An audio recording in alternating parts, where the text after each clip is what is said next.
مفتی محمد شفیع اللہ کے بیانات سننے کے لیے یقین محکم چینل کو سبسکرائب کریں۔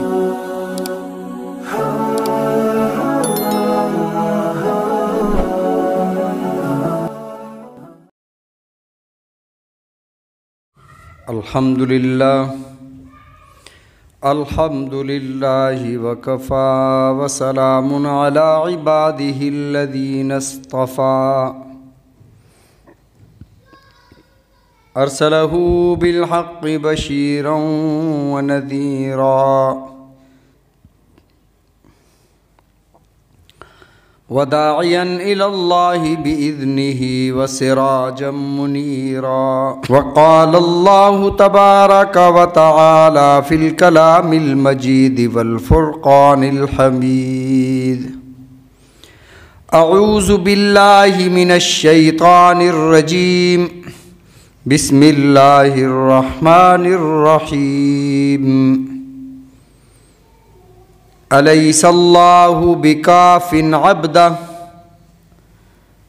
وقال النبی صلی اللہ علیہ وسلم لا یؤمن احدکم حتی اکون احب الیہ من والدہ وولدہ والناس اجمعین، او کما قال علیہ السلام۔ صدق اللہ وصدق رسولہ النبی الکریم، ونحن على ذلك لمن الشاہدین والشاکرین، والحمد للہ رب العالمین۔ اللہم صلی علی محمد وعلی آل محمد کما صلیت علی ابراہیم وعلی آل ابراہیم انک حمید مجید۔ اللہم بارک علی محمد وعلی آل محمد کما بارکت علی ابراہیم وعلی آل ابراہیم انک حمید مجید۔ حاضرین مکرم، محترم بزرگوں، دوستوں، بھائیوں،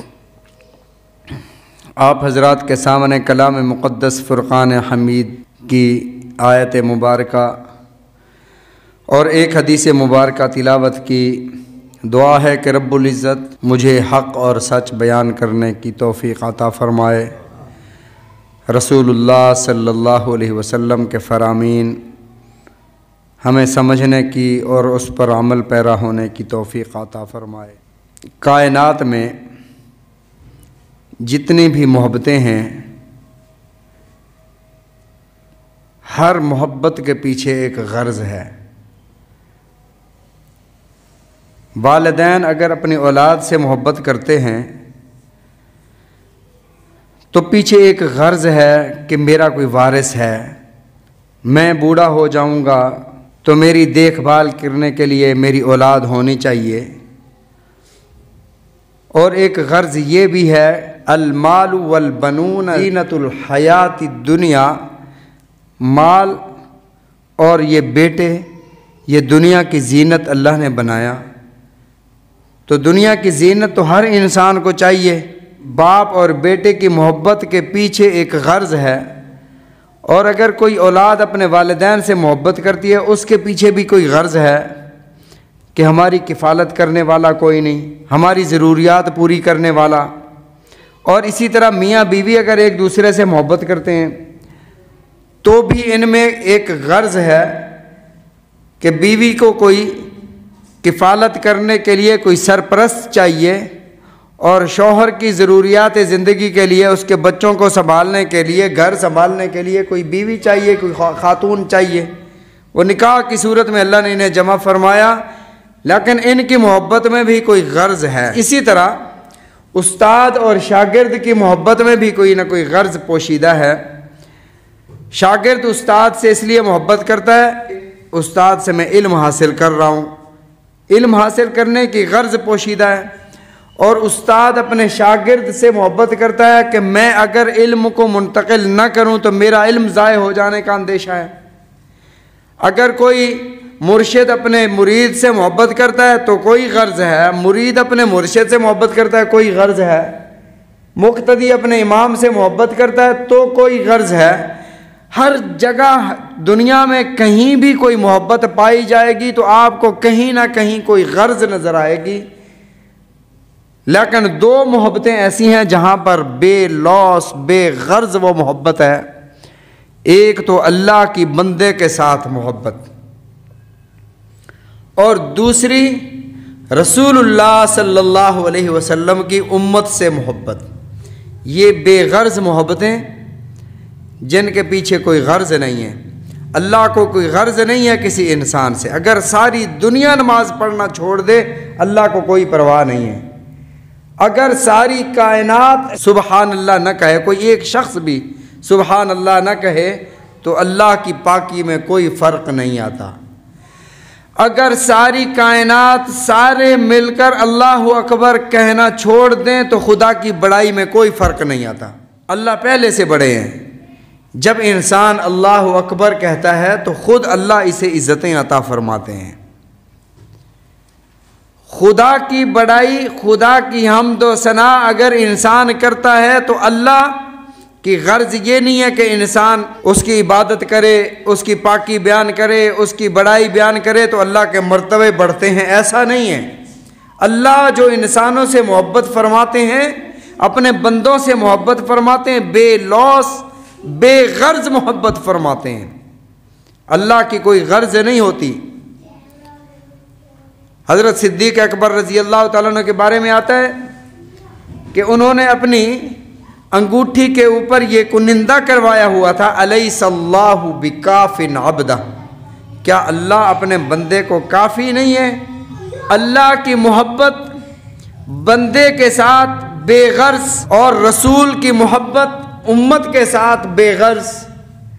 یہی وجہ ہے کہ رسول اللہ صلی اللہ علیہ وسلم کو پتھر بھی مار رہے ہوتے تھے تو میرے آقا علیہ الصلوۃ والسلام خدا کی بارگاہ میں یوں دعا فرماتے تھے، اللہم اغفر لقومی فإنہم لا یعلمون، میرے مولا انہیں معاف فرما دے، یہ مجھے جانتے نہیں ہیں، یہ مجھے پہچانتے نہیں ہیں۔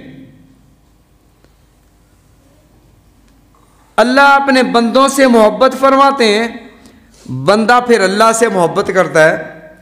امام قرطبی رحمۃ اللہ علیہ نے کسی بزرگ کے بارے میں فرمایا کہ ان کی کنیت ابو زید تھی، وہ فرمایا کرتے تھے کہ 4 باتوں میں غلط تھا، لیکن جب میں نے اللہ کا قرآن پڑھا تو مجھے وہ اپنی غلطی کا احساس ہوا۔ پہلی میری غلطی یہ تھی کہ میں یہ سمجھتا تھا کہ انسان اللہ سے محبت کرتا ہے پھر جواب میں اللہ محبت فرماتے ہیں، لیکن میں نے جب قرآن پڑھا تو قرآن میں مجھے نظر آیا یحبہم و یحبونہ، اللہ پہلے بندے سے محبت فرماتے ہیں۔ کائنات میں تو یہ دستور ہے نا، جو بندہ محبت کرتا ہے پہل وہ کرتا ہے، لیکن یہاں پر پہل اللہ فرماتے ہیں۔ اللہ پہلے ان سے محبت فرماتے ہیں، بعد میں یہ بندہ اللہ سے محبت کرتا ہے۔ اور دوسرا فرمایا، مجھے یہ غلط فہمی تھی کہ پہلے بندہ اللہ پر راضی ہوتا ہے بعد میں اللہ راضی ہوتے ہیں، لیکن اللہ نے فرمایا قرآن مجید میں رضی اللہ عنہم ورضوا عنہ، پہلے اللہ راضی ہوئے ورضوا عنہ، بعد میں یہ راضی ہوا بندہ اللہ سے۔ تو پہل میرے اللہ نے کی، محبت میں بھی رضا میں بھی۔ تو خدا کی محبت انسان کو ملتی ہے جب، تو بندے کی کیفیات کیا ہوتی ہیں، بندے کی عبادات کا عالم کیا ہوتا ہے؟ تو فرمایا ان تعبد اللہ کأنک ترا فإن لم تکن فإنہ یراک، خدا کی عبادت ایسے کرو جیسے تم خدا کو دیکھ رہے ہو۔ اگر یہ کیفیت نہ بن سکے تو کم از کم اس کیفیت میں خدا کی عبادت کرو کہ خدا تمہیں دیکھ رہا ہے۔ جب بندہ اللہ سے محبت کرتا ہے تو اللہ یہ کیفیت عطا فرما دیتے ہیں، ایمان کی حلاوت نصیب فرما دیتے ہیں۔ نماز میں مزہ نہیں آتا، مزہ کیوں نہیں آتا؟ اس لیے کہ ہماری روح آلودہ ہے، ہم خدا سے بہت دور ہیں، ہم نے ابھی تک خدا کی محبت کو پایا نہیں ہے۔ جب محبت کی تار گرم ہوگی تب خدا کی محبت کا انسان کو احساس ہوگا۔ اور رسول اللہ صلی اللہ علیہ وسلم کے صحابہ اللہ سے یوں محبت فرماتے تھے کہ حضرت سالم مولا ابی حذیفہ کے نام سے مشہور تھے۔ ایک وقت وہ تھا کہ یہ غلام تھے، ان کو بازار میں کھڑا کر دیا جاتا تو انہیں کوئی لیتا نہیں تھا۔ چھوٹا سا قد تھا، رنگ کے سانولے، مختصر جسم، کوئی کام کرنے والا، جس طرح ہم دیکھتے ہیں نا کہ مزدور یہ کام کر سکتا ہے یا نہیں کر سکتا، اس کی جسامت کو دیکھ کر بھی ہم مزدور لے آتے ہیں۔ تو لوگ انسانوں کی خریداری بھی اس طریقے سے کرتے تھے کہ ہم دیکھیں کہ یہ غلام ہمارے سارے کام سر انجام بھی دے سکے گا یا نہیں۔ حضرت سالم کمزور جسامت کے مالک تھے، انہیں کوئی لیتا نہیں تھا۔ 3 دن گزر جانے کے بعد، 3 دن تک کسی نے لے لیا، کسی آدمی نے خریدا، پھر حضرت حذیفہ رضی اللہ تعالیٰ عنہ کے پاس آ گئے، اسلام لائے۔ جب لوگ ہجرت فرما رہے تھے، رسول اللہ صلی اللہ علیہ وسلم کے صحابہ ہجرت کر رہے تھے، تو جس قافلے میں حضرت عمر رضی اللہ تعالیٰ عنہ تھے، اس میں حضرت سالم رضی اللہ تعالیٰ عنہ بھی تھے، کہ راستے میں نماز کا وقت ہوا تو ساتھیوں نے کہا کہ نماز کون پڑھائے؟ حضرت عمر رضی اللہ تعالیٰ نے فرمایا کہ نبی علیہ الصلوۃ والسلام نے ارشاد فرمایا تھا کہ امام وہ بنے جس کو قرآن سب سے زیادہ یاد ہو۔ تو ان سارے صحابہ میں، ان سارے ساتھیوں میں دیکھا گیا تو قرآن سب سے زیادہ حضرت سالم رضی اللہ تعالیٰ عنہ کو تھا، سب سے زیادہ قرآن انہیں یاد تھا۔ حضرت عمر رضی اللہ تعالیٰ عنہ بھی مقتدی بن کر پیچھے کھڑے تھے، امامت یہ فرما رہے تھے۔ پھر بات یہاں تک ختم نہیں ہوئی، رسول اللہ صلی اللہ علیہ وسلم کو خبر پہنچی، آپ نے ارشاد فرمایا الحمدللہ الذی، تمام تعریفیں اس ذات کے لیے ہیں جس ذات نے مجھے سالم جیسا صحابی عطا فرمایا۔ یہ اللہ سے محبت کرتا ہے، اللہ اس سے محبت فرماتے ہیں۔ خدا کی محبت جب انسان کے دل میں بیٹھ جائے، خدا کی محبت جب کسی انسان کو مل جائے، پھر اسے سارے جہان کی حلاوتیں مل جاتی ہیں۔ صحابہ کرام رضوان اللہ علیہم اجمعین کی زندگیاں اگر آپ پڑھیں تو آپ کو نظر آئے گا وہ اللہ سے محبت کرنے والے تھے، وہ اللہ کے رسول صلی اللہ علیہ وسلم سے محبت کرنے والے تھے۔ اور اللہ سے محبت دل میں پیدا کیسے ہوتی ہے؟ رسول اللہ صلی اللہ علیہ وسلم کی تعلیمات پر عمل کرنے سے۔ اگر کوئی شخص صرف لا الہ الا اللہ پڑھتا ہے، آگے محمد الرسول اللہ کا اقرار نہیں کرتا، خدا اس کی توحید کو، اس کی محبت کو رد فرما دیتا ہے۔ جب تک محمد الرسول اللہ صلی اللہ علیہ وسلم کی نبوت اور رسالت کا اقرار کر کے آپ کی تعلیمات پر عمل نہیں کرتا۔ اور صحابہ کرام رضوان اللہ علیہم اجمعین نبی علیہ الصلوۃ والسلام کے ایک ایک فرمان پر اپنی جان لٹانا سعادت سمجھتے تھے۔ حضرت عبداللہ ابن عمر رضی اللہ تعالیٰ عنہ کو چھینک آتی ہے، یہ فرماتے ہیں الحمدللہ، چھینک آئے تو چھینک پر یوں کہا جاتا ہے الحمدللہ۔ یہ کیوں کہا جاتا ہے؟ آج سائنس نے اس بات کو ثابت کیا ہے، اس لیے کہ جب انسان کو چھینک آتی ہے، ایک ساعت کے لیے، ایک لمحے کے لیے انسان کا دل بند ہوتا ہے، اور جب دوبارہ یہ زندگی ملتی ہے انسان کہتا ہے الحمدللہ، اللہ تو تیرا شکر ہے تو نے مجھے زندگی عطا فرمائی۔ جب انسان روزانہ رات کو سوتا ہے، سوتے ہوئے مر جاتا ہے، اس کی روح نکل جاتی ہے۔ قرآن مجید میں ارشاد ہے کہ جب روح نکل جاتی ہے، جب موت کا فیصلہ اس کے لیے کر دیا جاتا ہے، اس کی روح کو روک لیا جاتا ہے، وَيُرْسِلُ الْأُخْرَى إِلَىٰ أَجَلٍ مُّسَمًّى، اور دوسری روحوں کو جن کا ابھی تک وقت نہیں آیا انہیں چھوڑ دیا جاتا ہے، وہ اپنی جسموں میں واپس چلی جاتی ہیں۔ یہی وجہ رسول اللہ صلی اللہ علیہ وسلم نے ہمیں جو سونے کی دعا سکھائی ہے، اس دعا میں یہ نہیں ہے کہ اللہ تیرے نام سے سوتا ہوں، تیرے نام سے اٹھوں گا۔ وہ دعا کے الفاظ یہ ہے اللہم بسمک اموت و احیا، اللہ تیرے نام سے مرتا ہوں، تیرے نام سے جیوں گا۔ اور جب ہم اٹھتے ہیں، بیدار ہوتے ہیں، دعا کیا ہے؟ الحمدللہ الذی احیانا بعد ما اماتنا، تمام تعریفیں اس ذات کے لیے ہیں جس ذات نے مجھے زندہ کیا میرے مر جانے کے بعد۔ ہم روزانہ مرتے ہیں، ہم روزانہ زندہ ہوتے ہیں، اور یہ دعائیں ہمیں بتاتی ہیں انسانوں ایک زندگی کے بعد جب تمہیں نئی زندگی ملتی ہے، روح کا تعلق ہوتا ہے جسم کے ساتھ، اس لیے انہیں چیزیں، یہ کیڑے مکوڑے یہ نہیں چمٹتے، کیوں؟ اس لیے کہ روح کا تعلق مضبوط اور قوی ہوتا ہے۔ جس روح کے متعلق فیصلہ کر دیا جائے کہ اس روح کو روک لیا جائے، ہم کہتے ہیں اس رات تو ٹھیک ٹھاک بندہ سویا تھا، صبح کو فوت ہوا ہے، اس کی روح کو روک لیا جاتا ہے۔ تو چھینک آنے پر حضرت عبداللہ بن عمر نے فرمایا الحمدللہ، جواب دینے والے نے جواب دیا یرحمک اللہ۔ اگر کسی مرد کو جواب دے رہے ہیں تو یرحمک اللہ کہنا ہے، اور اگر کسی خاتون کو، ماں بہن بیٹی کو، کسی خاتون کو آپ جواب دے رہے ہیں چھینک کے جواب میں، اسے کہنا ہے یرحمک اللہ۔ مرد کے لیے یرحمک اللہ اور عورت کے لیے یرحمک اللہ۔ جواب دینے والے نے جواب دیا الحمدللہ کا جواب دیا حضرت عبداللہ بن عمر کو یرحمک اللہ وصلی اللہ علی رسول اللہ، یرحمک اللہ وصلی اللہ علی رسول۔ حضرت عبداللہ بن عمر ناراض ہو گئے کہ بھئی ہاکذا لا نعلمنا رسول اللہ صلی اللہ علیہ وسلم، اس طرح تو اللہ کے نبی صلی اللہ علیہ وسلم نے ہمیں نہیں سکھایا تھا، آپ نے تو صرف ایسے ہی ارشاد فرمایا یرحمک اللہ فقط، صلی اللہ علیہ رسول اللہ نہیں کہا آپ نے، جو آپ نے تعلیم فرمایا اس سے آگے کیوں بڑھ رہے ہو؟ تو کہنے والے نے کہا کہ حضرت میں نے درود ہی پڑھا ہے، صلی اللہ علیہ رسول اللہ، درود ہی پڑھا ہے نبی علیہ الصلوۃ والسلام پر۔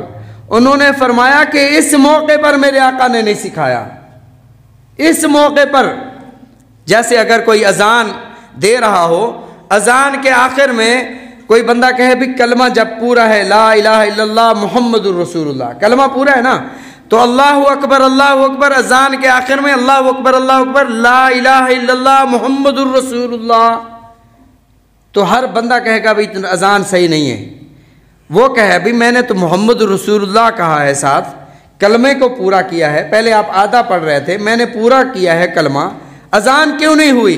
تو ہم کہیں گے بھئی اذان اس لیے نہیں ہوئی کہ آپ نے رسول اللہ صلی اللہ علیہ وسلم کی تعلیمات کو چھوڑ دیا ہے، میرے آقا علیہ الصلوۃ والسلام کی تعلیمات، اور آپ نے جو سکھایا ہے وہ یہ ہے لا الہ الا اللہ تک اذان ختم ہو جاتی ہے، آگے محمد الرسول اللہ بے شک میرے آقا کا نام ہے، محمد الرسول اللہ کہنے سے برکتیں نازل ہوتی ہیں، لیکن یہاں پر ہم محمد الرسول اللہ نہیں کہیں گے کیونکہ رسول اللہ صلی اللہ علیہ وسلم نے آگے یہ الفاظ نہیں سکھائے۔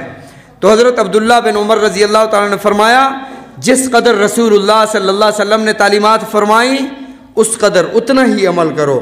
اللہ کی محبت تب ملتی ہے، خدا کا محبوب انسان تب بنتا ہے جب اللہ کے احکامات کو رسول اللہ صلی اللہ علیہ وسلم کے طریقوں کے مطابق کیا جائے۔ بے شک کتنے ہی آپ کے طریقے حسین اور اچھے ہو جائیں، بے شک کتنے بھی دل لبھانے والے وہ آپ کے طریقے ہو جائیں، لیکن وہ رسول اللہ صلی اللہ علیہ وسلم کی شریعت کے خلاف ہوں تو وہ عمل خدا کی بارگاہ میں قبول نہیں ہے۔ روزہ رکھنا عبادت ہے، لیکن اگر وہی روزہ عید کے دن رکھا جائے تو وہ روزہ اٹھا کر اللہ اس کے منہ پر مار دیں گے۔ وہی شریعت میں حضرت محمد الرسول اللہ صلی اللہ علیہ وسلم نے ارشاد فرمایا لا تصوموا فی هذه الايام فانها ایام اکل و شرب و بیعال، یہ کھانے پینے کے دن ہیں، یہ خوشی منانے کے دن ہیں، ان دنوں میں روزہ نہ رکھو۔ عید کے دن میں اگر کوئی روزہ رکھتا ہے تو وہ رسول اللہ صلی اللہ علیہ وسلم کی تعلیمات کی، آپ کی فرامین کی مخالفت کرتا ہے۔ بے شک روزہ عبادت ہے، اور اسی طرح مغرب کی نماز پڑھنا 3 رکعت فرض ہے۔ اگر کوئی کہے کہ 4 رکعت نماز پڑھ لو، سجدے بھی بڑھ جائیں گے، رکوع بھی بڑھ جائے گا، تسبیحات بھی بڑھ جائیں گی، تو ثواب زیادہ ہونا چاہیے، لیکن اس کی نماز اٹھا کر اس کے منہ پر مار دی جاتی ہے کہ تو نے رسول اللہ صلی اللہ علیہ وسلم کی تعلیمات کے مطابق اللہ کے احکامات کو نہیں بجا لائے ہو۔ معلوم ہوا عبادت اپنے طور طریقے کا نام نہیں ہے، عبادت نام ہے اللہ کے احکامات کو ماننے کا جو رسول اللہ صلی اللہ علیہ وسلم کے مبارک طریقوں پر ہوں، اور اسی پر عبادت کرنے پر اللہ اپنی محبت بھی عطا فرماتے ہیں، اپنی رضا بھی عطا فرماتے ہیں۔ اللہ تعالی ہم سب کو سمجھنے کی توفیق عطا فرمائے، رسول اللہ صلی اللہ علیہ وسلم کے فرامین سمجھنے کی، عمل کرنے کی توفیق عطا فرمائے۔ وآخر الدعوانا ان الحمد للہ رب العالمین۔ سنتیں ادا۔